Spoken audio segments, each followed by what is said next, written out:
naissance du mouvement 15M, pour 15 mai, hein, pour 15 mai 2011. Dans ce mouvement, il y a des courants qui sont apparus et qui viennent de l'antériorité d'autres mouvements, d'autres organisations, comme de gauche, comme le Parti communiste,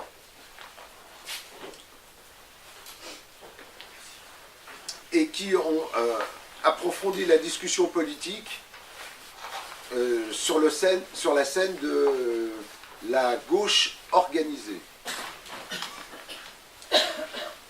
Fondamentalement, il y a eu Izquierda Unida,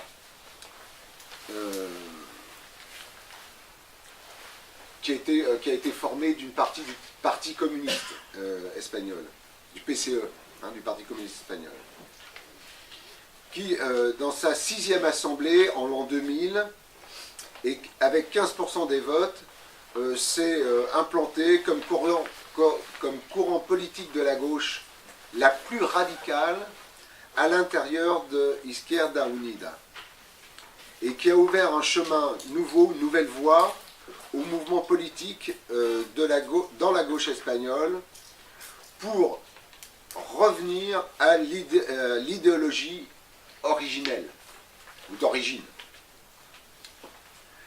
Ces courants d'opinion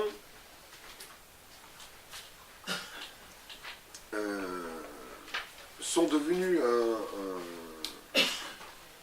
ont tracé le chemin du mouvement comme le 15M et ont permis sa mise en marche.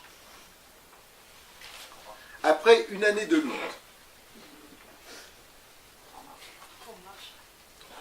non pas en marche,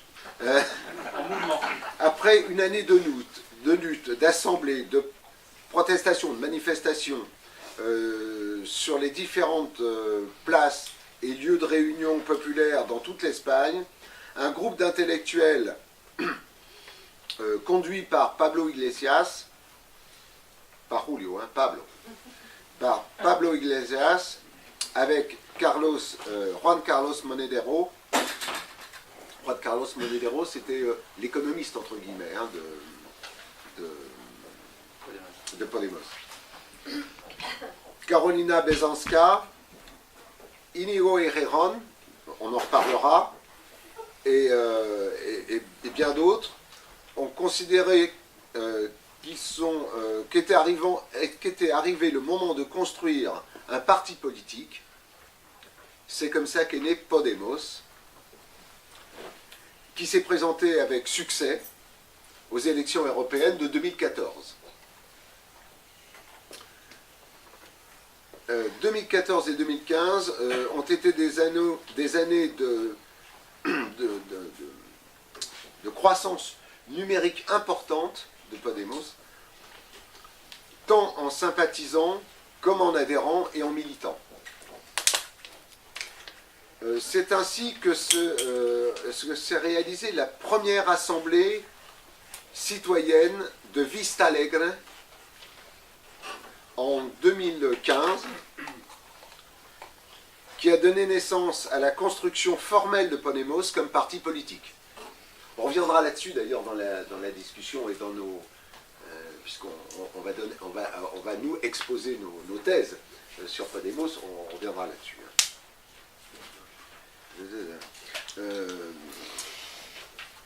Lorsqu'il s'est présenté à sa première élection générale de l'État espagnol, il eut un succès important, puisqu'il approchait les 20% des votes et qu'il est arrivé à être la troisième force politique derrière le Parti populaire, qui a perdu sa majorité absolue en 2011, et du Parti socialiste ouvrier espagnol, donc le fameux PSOE, hein, qui est un parti de la gauche traditionnelle, qui a rejoint le PP, le Parti populaire, pour former le noyau dur du bipartisme espagnol.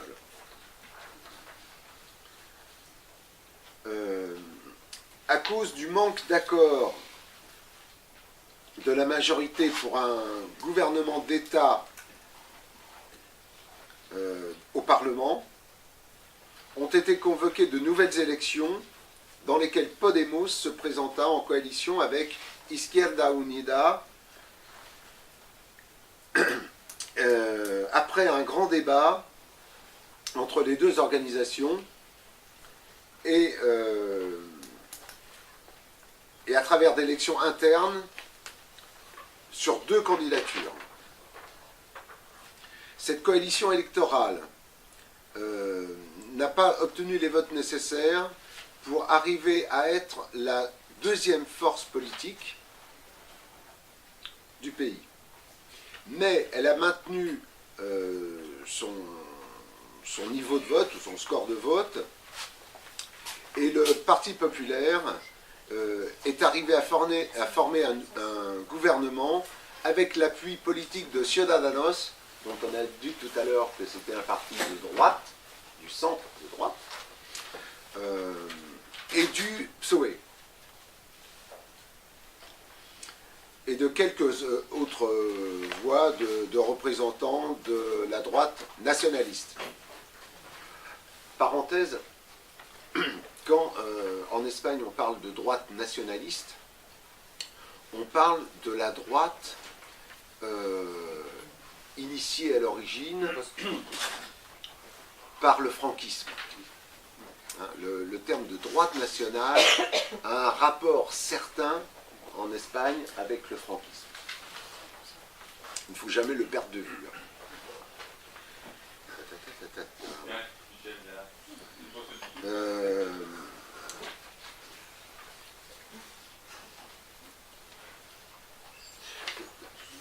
C'est de cette façon que le PP est arrivé à former un gouvernement, normalement jusqu'en 2020, avec un parlement formé de diverses majorités qui l'obligent à passer des accords, à pactiser avec d'autres partis.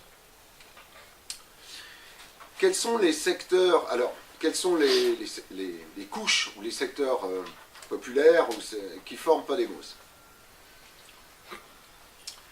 Personnellement, je crois que Podemos n'est pas un parti. C'est Silvio qui le dit, alors que Podemos s'est constitué en parti en 2014. Personnellement, je crois que ce n'est pas un parti.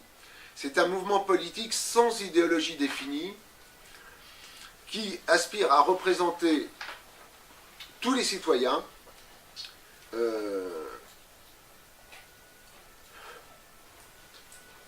ce qu'on pourrait nommer, ce qu'ils nomment les assemblées citoyennes ou les comités citoyens ou les cercles citoyens. On reviendra sur ces cercles.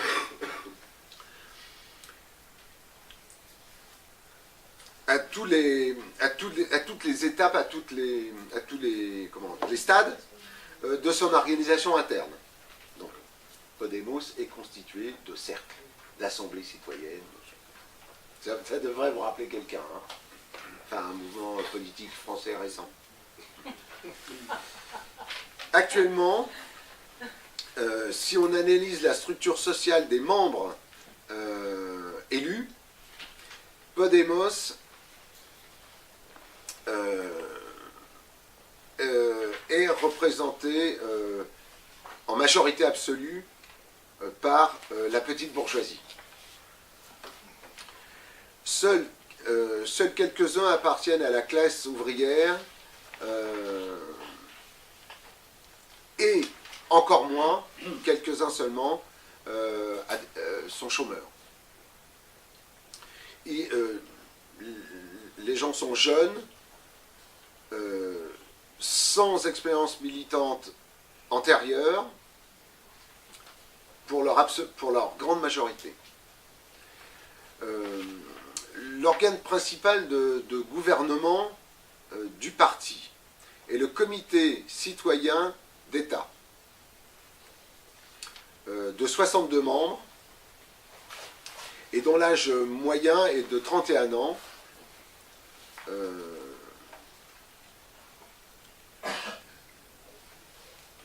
Et en 2015, les gens ce sont des gens de 34 ans qui ont été élus en 2017. Voilà. L'immense majorité de ces dirigeants sont donc jeunes, sans aucune expérience dans la lutte politique et dans le combat contre la dictature franquiste.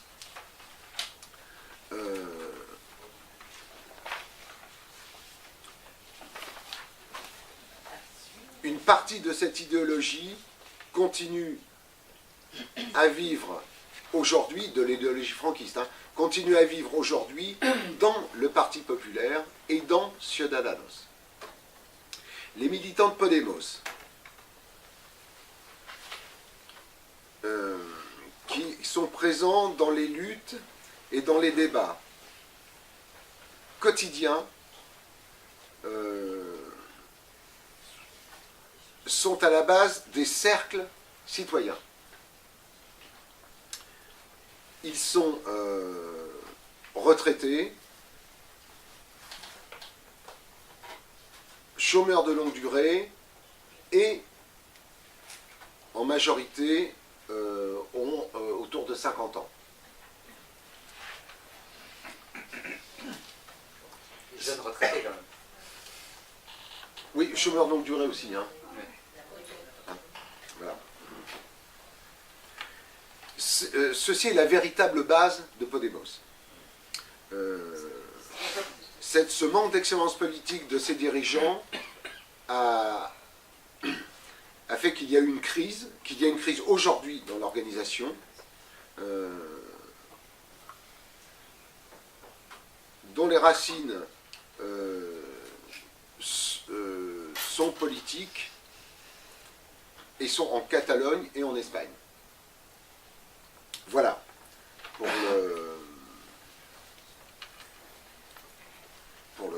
le complément de Podemos que vous avez déjà dans vos dossiers. ¿Me puedes traducir Si, para completar? pour compléter. El Podemos, hoy por hoy, es un movimiento político Podemos aujourd'hui est un mouvement politique, sin una ideología precisa. sans idéologie précise. Dentro de Podemos À l'intérieur de Podemos, conviven muchas corrientes políticas. se côtoient beaucoup de courants politiques. Yo mismo, Moi-même, que tengo 72 años qui ai 70 ans, y milito en la izquierda desde los 18 años, je milite dans la gauche depuis 18 ans. soy un ejemplo Je suis un de exemple la heterogeneidad de l'hétérogénéité del je l'ai dit, movimiento Podemos. du mouvement Podemos. Hoy por hoy, Aujourd'hui, Podemos es un órgano político est un organe politique que puede combatir al enemigo, entre comillas, qui peut combattre des ennemis, entre guillemets, dentro del Parlamento, dans le Parlement, pero todavía no en la calle. mais pas dans la rue. Las diferencias Les différences entre Podemos entre Podemos y Pardem et le Pardem, son tres, para mí fundamentales. il y a 3 différences fondamentales entre Podemos et le Pardem, pour moi. En Podemos no se habla de salir del euro. À Podemos, on ne parle pas de sortir de l'euro. En Podemos no se habla de salir de la OTAN. À Podemos, on ne parle pas de sortir de l'OTAN. En Podemos no se habla de salir del euro On ne parle pas de sortir de l'euro y de la Unión Europea. et de l'Union européenne. Esto es una cosa muy importante C'est une chose très Para- importante.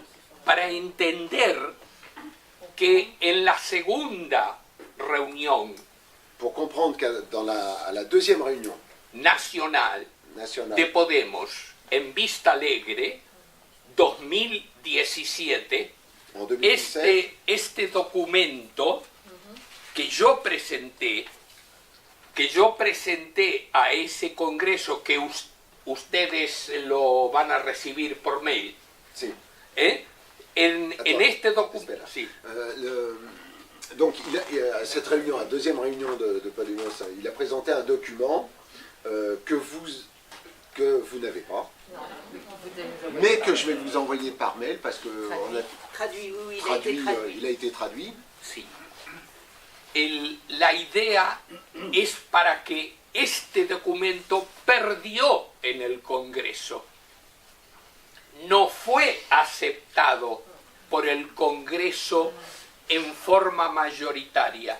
C'est ça. Entonces ustedes pueden comprobar por sí mismos las diferencias políticas que coexisten en Podemos, Alors, que cohabitan en Podemos. donc, cette proposition, c'est une proposition qu'a faite Silvio. Elle n'a pas eu la majorité donc, lors de la dernière assemblée de Podemos. Elle n'est donc pas en vigueur. C'est une ligne politique différente, vous l'avez compris, de celle de Podemos. Donc, il nous l'a envoyé, on l'a traduite pour que l'idée, c'est que vous compreniez bien, de bien comprendre qu'à l'intérieur de Podemos, il y a des courants différents, et donc, vous aurez celui-là pour comprendre les différences entre les Quel est le poids de celui-ci, oui. Ah, une vote, La votación une votation, si. fue aceptada, pero la resolución no fue votada. Fue aceptado, pero no salió ganador. El ganador absoluto fue el documento que lideraba Pablo Iglesias Voilà. Alors, il a y été la dirección actual. il a été accepté, mais accepté ça veut dire validé, mais il n'est pas sorti vainqueur, c'est-à-dire qu'il n'a pas été, c'est pas lui qui a eu le plus de voix, celui qui a eu le plus de voix c'est celui de Pablo Iglesias. Combien de voix? On voulait savoir combien de voix il avait obtenu. Ça permettait de savoir le On poids. lui a demandé, il ne nous l'a pas dit Oui, c'est encore. No sé, no Il me ne sait acuerdo. pas. No me acuerdo. En Podemos todo es telemático. Oui, tout est informatique. Si no tienes computador, no puedes formar parte de Podemos. Voilà, si vous n'avez pas C'est d'ordinateur, vous ne impossible. pouvez pas être à Podemos. Es imposible. C'est comme au Pardem. Todo es virtual. Todo es virtual. La politique est virtuelle. Tout Nosotros, est virtuel. los mayores, somos la base de Podemos. Los mayores de 50, Les 60, anciens, entre guillemets, somos los que militamos en Podemos. sont la majorité de Podemos et sont les militants de Podemos. Il dit que les cinquantenaires, les soixantenaires, les gens, enfin voilà, les septuagénaires représentent la majorité des militants de Podemos. Les vieux, oui. C'est ça. Es importante entender los órganos de Ce qu'il faut dirección comprendre, c'est que les organes de direction se llaman, s'appellent s'appellent de Círculos. Asamblea Ciudadana, Assemblée citoyenne. Círculo Ciudadano, Cercle citoyen. Comité Ciudadano. Comité citoyen. Pero no está hoy hoy Mais aujourd'hui, ça n'est pas... se está discutiendo de que los estatutos, los reglamentos de Podemos van a tener que especificar la categoría de inscripto, adherido, afiliado y de militante. Militante que es el que trabaja cada día en Podemos. Por eso, en lo... sí. Perdón. Donc Pero- il y a une discussion, hein, si j'ai bien... parce Si. que, au bout d'un moment, c'est... il y a une discussion pour mettre dans les statuts Sí. la différence, en fait, hein, pour spécifier dans les statuts, la différence entre les adhérents et les militants. Sí, exactamente. C'est au cas où. Gracias. Quiero resaltar el hecho, quiero explicar, destacar Je voudrais expliquer, donc, de que hoy Podemos no tiene capacidad para discutir política, capacidad para discutir Aujourd'hui- política aujourd'hui, Podemos n'a pas la capacité de discuter de politique. como el problema catalán, por Là, ejemplo, Par exemple, du problème catalan. porque al no existir una discusión política fluida, Et comme il n'y a pas de discussion politique fluide, no hay posiciones definidas ante los acontecimientos. il n'y a pas de position donc définie entre les divers courants. Non. Exacto. Sí. Pedro Montes explicó muy bien Pedro Montes a très bien expliqué desde el punto de vista de un grupo Socialismo 21, le point de vue du groupe Socialiste 21. y yo soy miembro de Podemos y de Socialismo 21. Et moi, je suis membre de Podemos et de Socialisme 21. Por lo tanto, conozco la posición de Pedro, Pour autant, je connais la position de Pedro, pero Podemos no tiene posición clara y definida en el problema catalán. mais Podemos n'a pas de position claire et définie sur le problème catalan. Esto es como ejemplo para que entendáis, Par exemple,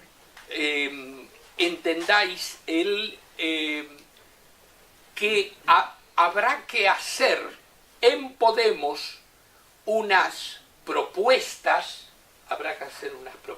pueden traducirlo.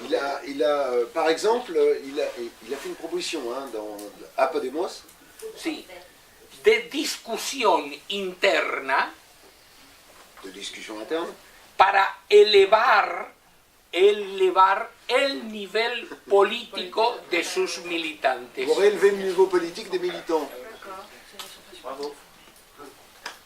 Yo mismo, Moi. yo mismo Moi-même, ingresé a Podemos porque en el momento histórico en que aparece Podemos, moi-même, je suis rentré à Podemos parce que dans ce moment historique où est apparu Podemos, era la posibilidad real il y avait la possibilité réelle de encontrar un movimiento, d'avoir un mouvement que reconociera los derechos perdidos por el pueblo español. qui pouvait récupérer les droits perdus pour le peuple espagnol. Sin embargo, Cependant, estos tres temas, salir del euro, salir de la OTAN, salir de Europa, Ces 3 points, sortir de l'euro, de muy l'OTAN, importantes, no se están discutiendo en este momento. ne sont toujours pas discutés en ce moment. Yo, en el documento, Dans ce en el document documento que presenté al Congreso, que j'ai présenté au Congrès, están aquí, están estos 3 temas, ils sont dedans, ces pero 3 points. no fueron escuchados, votados a favor por la mayoría. Ils n'ont pas été écoutés et votés par la majorité. Por eso yo estoy muy agradecido, dile, Je suis très reconnaissant le reconocí, a Pardén au Pardem por haberme invitado. de m'avoir invité.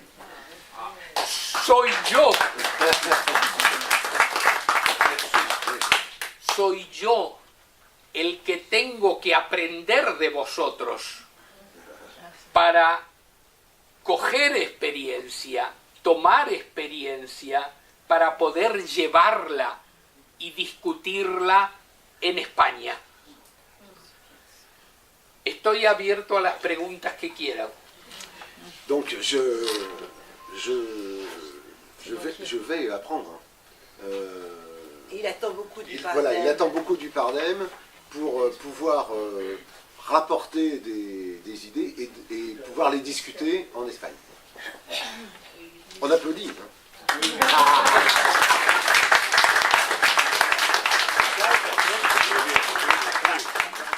Autour de Jean-Luc Mélenchon. La question que je me pose, c'est de savoir, sachant que Jean-Luc Mélenchon a l'intention de préparer une liste transnationale aux élections européennes prochaines.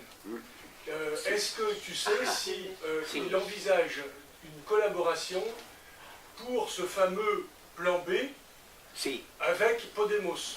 claro. Sí, lo entiendo. Sí.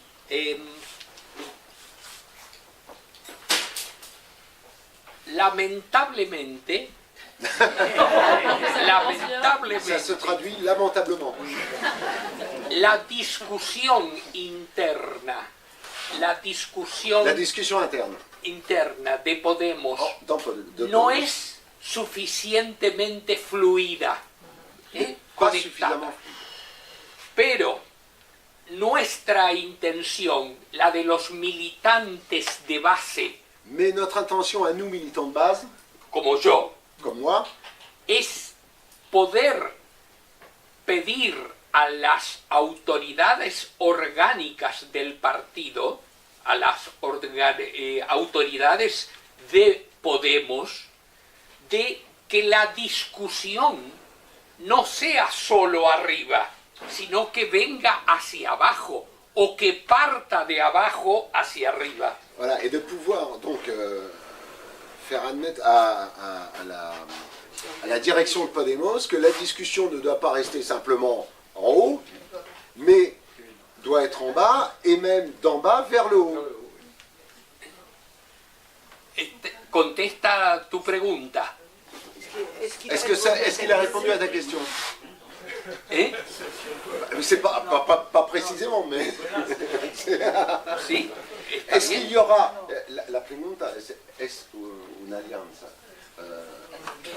entre Mélenchon Sí, y Podemos? Es Sí. posible. sí, Voilà. es posible. C'est possible. En este momento,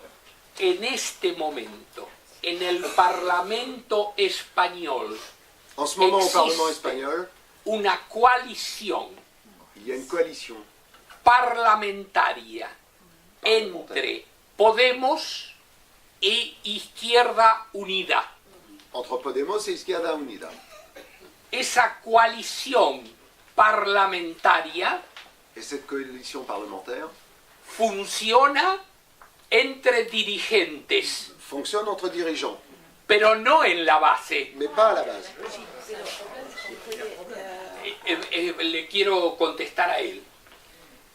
En este proyecto, yo Dans ce projet, proponía je propose las bases Proposé. de Izquierda Unida y de Podemos que trabajaran juntas Voilà, je proposais que la base de Podemos et de Izquierda Unida travaillent ensemble. en un salto cualitativo, Un saut qualitatif para enfrentar la discusión.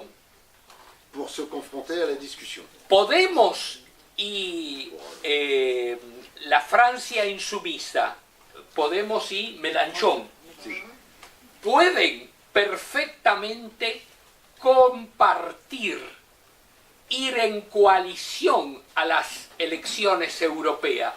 Pero la cuestión más Podemos et Mélenchon peuvent parfaitement se coaliser électoralement pour les prochaines élections. Pero lo importante es que la base, los de abajo, pensemos y construyamos juntos la Europa que queremos. Que la base construise ensemble l'Europe que nous voulons. Ah oui. Ok, André. Moi, je voulais savoir si Podemos s'appuyait aussi sur... parce qu'il a parlé des militants plus anciens qui avaient l'expérience de la lutte et les connaissances historiques, on va dire. Est-ce qu'il y a aussi une partie de jeunes qui n'ont pas ces connaissances et qui se laissent un peu entraîner dans le fait de faire et de refaire toujours les mêmes choses, un peu comme les Nuits debout, comme... La République en marche et comme la France insoumise, est-ce qu'ils s'appuient sur ces gens complètement ignorants de l'histoire comme il y a en France? Merci André.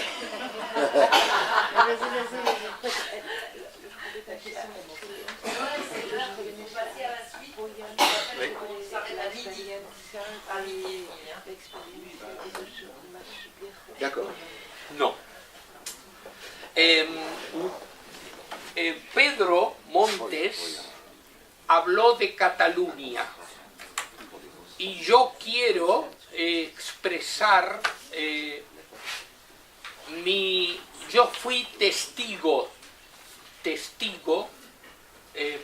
Témoigner. Il a été témoin. Il a été témoin. Estuve viviendo en Barcelona desde el 20 de septiembre al 10 de octubre. Desde el 20 de septiembre al 10 de octubre.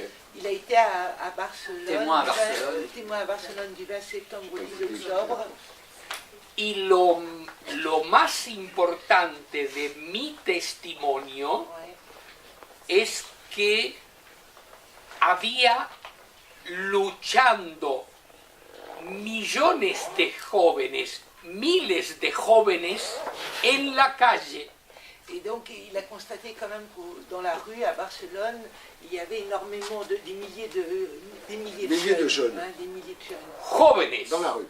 De jeunes. no jóvenes de 70, Pas des jeunes de Jóvenes. 70 ans. de 18, 19, De 20 18, años 19 ans, 21 ans.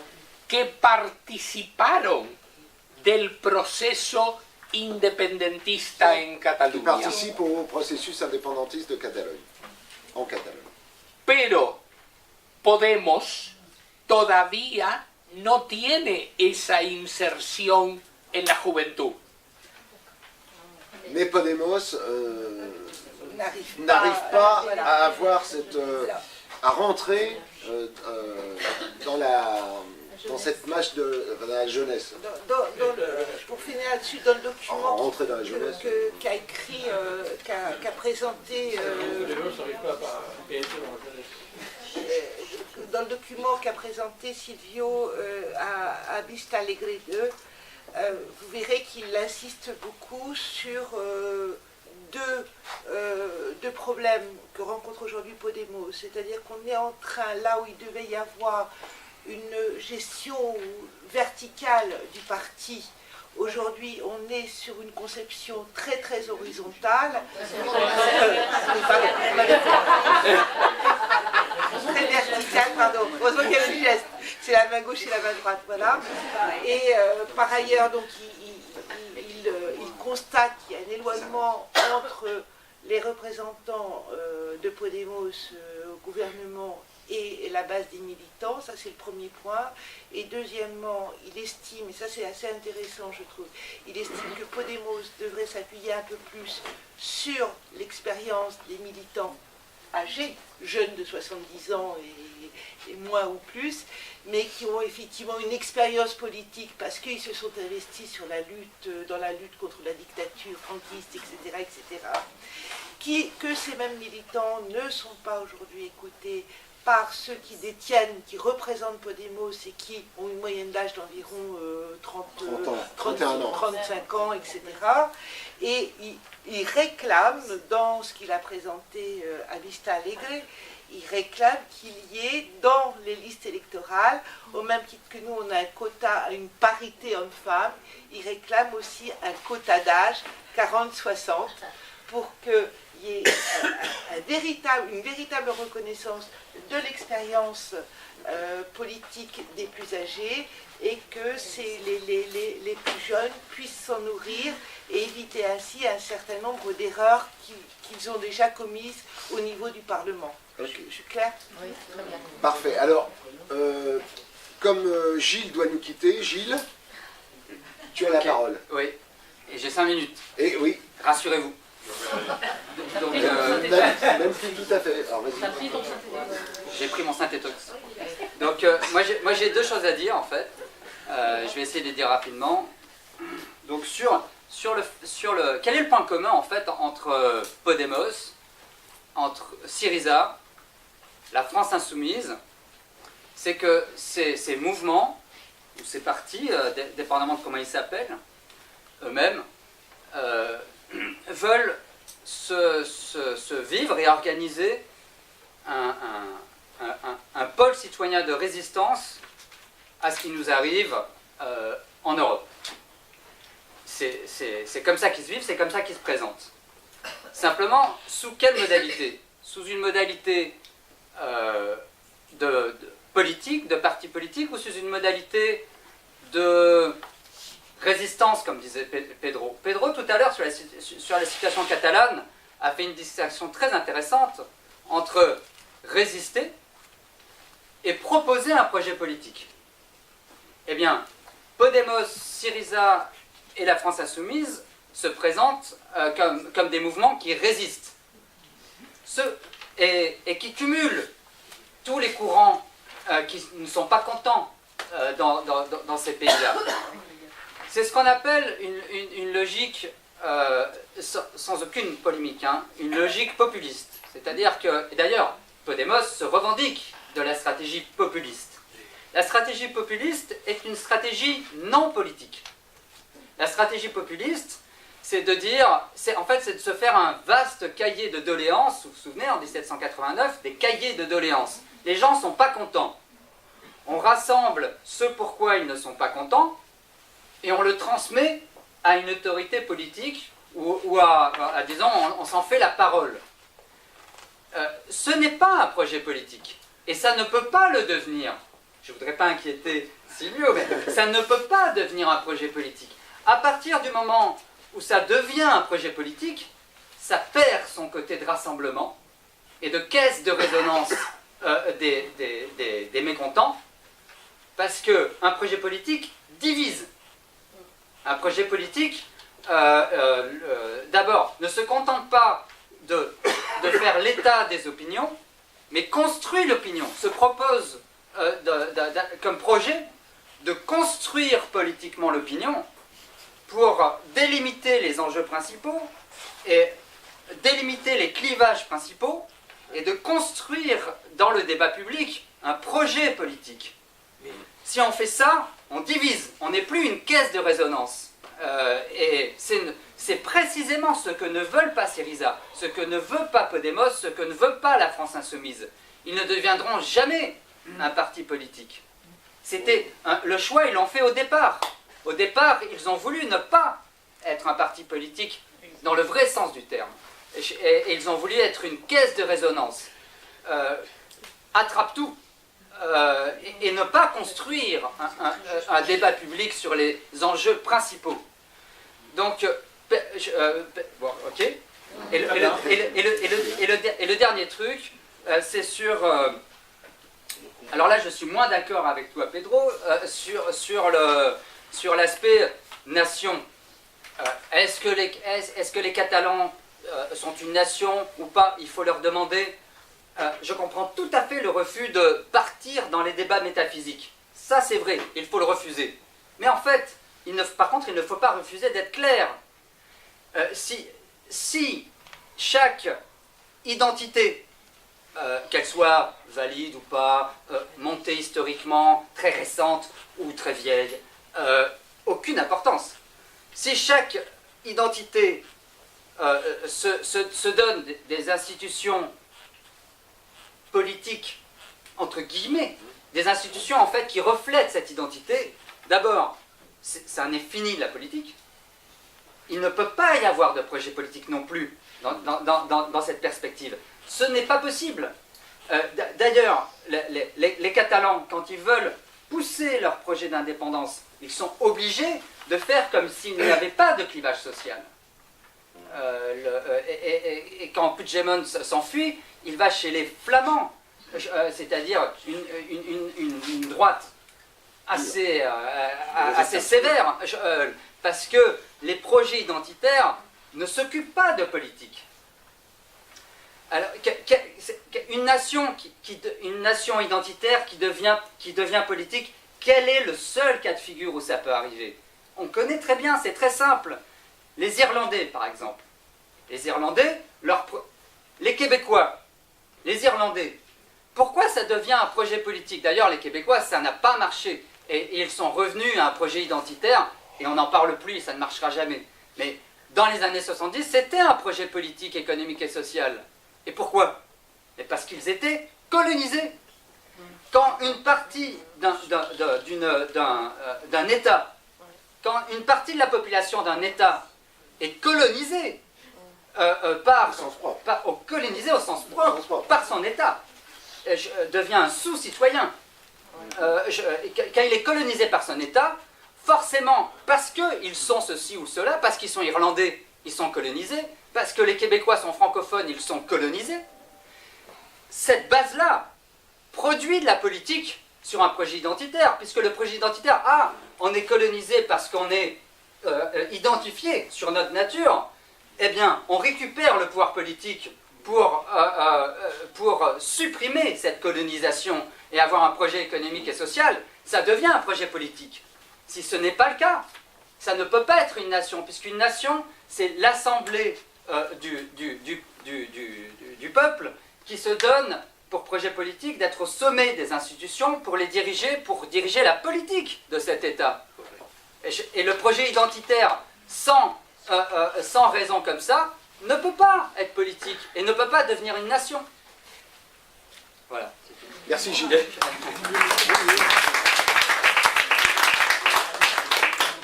Alors, dans la poursuite de Gilles, pardon, merci. Il a ouvert la voie, parce que quand on parle de Podemos, effectivement, on pense à la France insoumise. Il a ouvert la voie parce qu'il a parlé du moment populiste. Ce mouvement populiste, en fait, c'est la base idéologique réelle de Podemos et de la France insoumise. Pourquoi? D'abord, il a été théorisé, ce moment. Il a été théorisé par un couple avec un Argentin, Ernesto Olaclo, et Chantal Mouffe, la Belge. Il a été théorisé et il sert bien de base aujourd'hui à l'idéologie de Podemos et de la France insoumise. J'ai pas le temps parce qu'il est midi moins 10. Donc, moi ça, je peux pas donner, mais ça se caractérise par quoi? Par le refus de la lutte des classes, hein, le mouvement populiste. Ça c'est très clair. Mapuche. Et ça se caractérise aussi par le fait que le capitalisme et l'Union européenne soient des horizons indépassables. Ça aussi, on le retrouve, pas dit comme ça, mais dit autrement, dans les textes et de Podemos et de la France insoumise. Bien. Ça se caractérise par le refus des partis. Quand Podemos, en 2014, s'est constitué en parti politique, il s'est constitué pourquoi? Parce que Errejón l'a dit, il s'est constitué, et puis Iglesias aussi, il s'est constitué pour être une machine électorale, pour gagner électoralement, point. Sur quel programme? Bah, ça c'est très flou hein, quand on regarde le programme de Podemos. Voilà. Donc refus des partis. Et finalement, refus de la politique, c'est ce que disait Gilles, c'est pour ça que je reboucle avec, négation de la politique par la négation du rôle des partis eux-mêmes. Parce qu'en niant le rôle des partis, on nie par-delà même la politique. Et on rentre dans le post-politique, le rassemblement...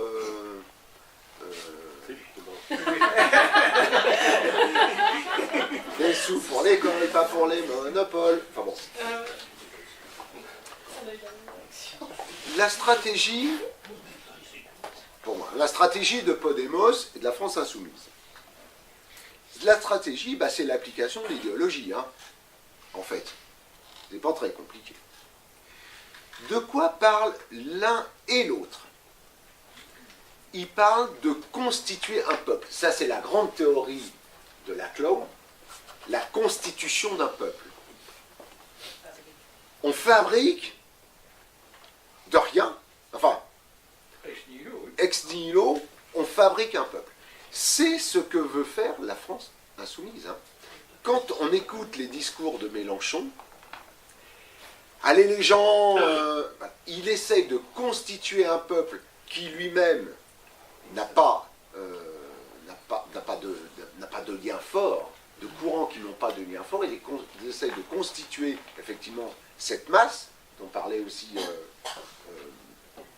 Gilles, qu'ils appellent la constitution d'un peuple. Ça, c'est la théorie du moment populiste. Bon.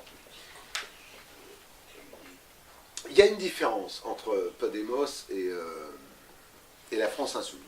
Podemos a eu la chance qu'avant lui, il y ait le mouvement des indignés, du 15M. Et il a pu s'appuyer sur ce mouvement spontané, entre guillemets, hein, pour créer, pour partir et pour créer Podemos. Fidèle à son idéologie, Mélenchon est faire la même chose, mais lui, il peut s'appuyer sur rien. Donc il crée ex nihilo quelque chose, la France insoumise. Il crée un mouvement des indignés à partir d'un parti politique, le parti de gauche. Il essaye de créer une masse, alors que Podemos a bénéficié de la masse. La différence, elle est là, mais on voit que sur la stratégie, elle est la même. S'il n'y a pas la masse, ben on la crée. Du moins, on essaye de la créer. Hein? Bon. Sur la communication, par exemple, j'y vais à la hache, hein, je ferai un texte qui pourra être, diffusé, mais sur la communication pour Podemos, elle vient de loin. Elle vient de loin parce que en 2010, déjà, Iglesias était sur les ondes au travers une émission de radio qui s'appelait La Tuerca. Et donc, il a rodé ses messages, il s'est entraîné à la communication pendant des années. Toutes les semaines, il y avait une émission. Qu'est-ce que fait... Alors, Mélenchon n'a pas ça. Donc, qu'est-ce qu'il fait? Ben, il crée une chaîne et il crée ses moyens de communication. voilà. Pour arriver à la même chose, hein, on est bien d'accord, vous voyez, le parallélisme des formes. Bon. Les deux remplacent les mots par des concepts frelatés. Ils remplacent de vrais concepts par des concepts frelatés. Par exemple, le concept de la lutte de classe. Eh bien, ça n'existe pas. Ça n'existe plus. Il y a la caste contre le peuple, contre les gens. Les 1% contre les 99%. Ça n'a pas été inventé par eux d'ailleurs. Non, ça a été inventé par les motards il y a bien longtemps. Par les motards américains. Les 1% contre les 99%. Mais ça, le 1% n'est pas une classe. Le 1% n'est pas une classe, et les 99% non plus. Donc on remplace le combat de classe par un combat contre la caste. C'est un changement majeur. Hein. Attention, ça n'est pas un petit changement idéologique. On essaye de conceptualiser, de dévaloriser le concept de lutte des classes pour le remplacer par autre chose qui n'a plus rien de révolutionnaire. Hein, ça, faut être bien clair. Bien. Le but assuré des uns et des autres. Je m'excuse, je vais vite, hein, mais c'est-à-dire je passe sur les démonstrations et sur les arguments. Le but assuré des uns et des autres, c'est, ils le disent, hein, Podemos, c'est ce qu'ils ont appelé le surpasso, c'est-à-dire passer devant le PSOE, le Parti Socialiste, autrement dit être le deuxième parti espagnol. Mélenchon, c'est de passer devant le PS. Pourquoi? Eh bien, ils le disent plus clairement à Podemos, moins clairement évidemment par Mélenchon, pour devenir le premier parti social-démocrate. C'est bien ça qui est visé. Remplacer le PS, parce que le surpasso, c'est passer devant, mais c'est aussi le remplacer politiquement. De même que la France insoumise, c'est bien passer devant le PS, mais c'est bien remplacer politiquement le PS. Et donc, remplacer politiquement le PS, c'est pas avec un parti d'ultra-gauche qu'on peut faire ça, c'est avec un parti social-démocrate. Et d'ailleurs, le programme va être un programme social-démocrate. Plus social-démocrate du côté de Podemos que du côté de la France insoumise. Dans la France insoumise, dans le programme de Mélenchon, il y a des nationalisations, il y a des choses comme ça, qu'il n'y a pas, qu'il n'y a plus dans le programme de Podemos. Le programme de Podemos est un programme social-démocrate tiède. C'est le programme de Tsipras. C'est le même programme. Voilà. Donc, voilà. Sur la méthodologie, on fait créer un programme. Alors, ça c'est l'image qui est donnée au public. Hein. Après, il faut voir la réalité des choses. Hein. On se calme. Mais on fait créer un programme, soi-disant, par les círculos à Podemos, et par les assemblées citoyennes, que ça y igual, par la France insoumise. Quand on a vu comment ça fonctionnait, on doute de ce qu'il y a de citoyen là-dedans. Mais bon, ok. Donc, constitution d'un programme par le pseudo-peuple. Hein? Le pseudo-peuple, c'est-à-dire ce qu'on a constitué comme peuple, les insoumis d'un côté, les círculos de l'autre, ou les assembléas de l'autre. Bien. Les deux sont européistes. C'est très très clair, parce que Iglesias le dit, il a peur de rien, donc il fonce, et Herrera aussi, il fonce en disant « il n'est pas question de sortir de l'Union européenne », comme le disait Tsipras. Il n'est pas question de sortir de l'euro, ce serait une erreur fatale. On ne va quand même pas revenir à la pesette, disait-il. Donc, il est très clair. Mélenchon, comme d'habitude, c'est plutôt une... ouais.